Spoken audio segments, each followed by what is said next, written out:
What happens when the immovable force meets the unstoppable object? Well, I think we're about to find out, and the ramifications and impacts will be felt across all industries, but mainly housing. Let's dig in.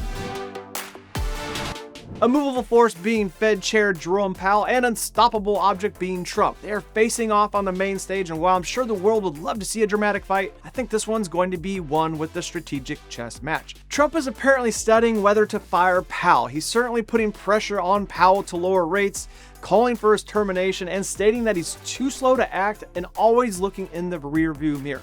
I personally don't think Trump will look to fire or replace him.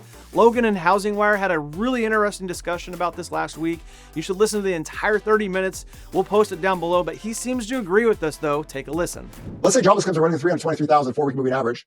And then Powell just goes, listen, we're just going to sit and wait. And there's where I think Trump could, start to push a full-on blitz against him and also elevate Waller and Bowman, who are both conservatives, to try to get more aggressive rate cuts going in. I believe Powell will fold when the labor market breaks. And we've always said this, I think it was in 2022 too, that they're going to stay as restrictive as possible until the labor market breaks. And Powell's and a lot of Fed presidents says we are modestly restrictive. So we haven't even talked about like going to an accommodative stance or anything. We're just trying to get to neutral. So just before we got on this podcast, Politico broke out a story saying that Trump was furious, just absolutely furious at Powell. But Bissent is trying to calm him down, saying it'll be unstable to the markets if you try to fire him. It'll go to the courts. It'll be this whole thing.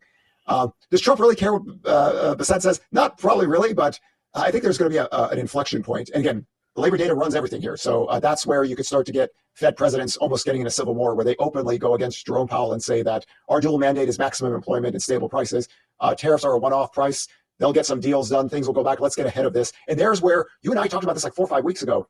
The Fed can be in a place where they make an unforced error, and so is President Trump. Trying if they do something that is a little bit more extreme.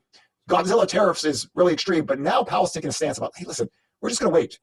New York Fed President Williams says, hey, listen, I've got the unemployment rates going higher, growth slowing down, but we're okay where we are right now. So they can say all this as long as jobless claims are low, but when that dam breaks, boy, it's like we've always said, Sarah, it just gets more interesting. But that's the variable that's keeping them saying this.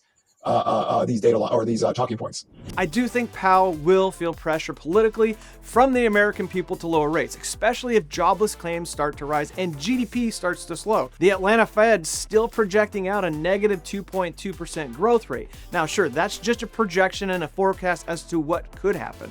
But let's look at what's actually happening right now. Redfin just dropped a study showing that many Americans are delaying major purchases due to uncertainty. Nearly 1 in 4 U.S. residents are canceling plans to make major purchases like buying a car or a home, also stating more than 1/3 of people do not have an emergency fund to cover mortgage or rent payments in the event of a personal financial crisis like losing their job. Here's how it all breaks down, and this is really interesting because this is what's actually happening on Main Street, and it will put pressure on the Fed to lower rates.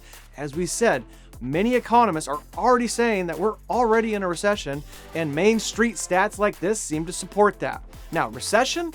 It's a scary word for most.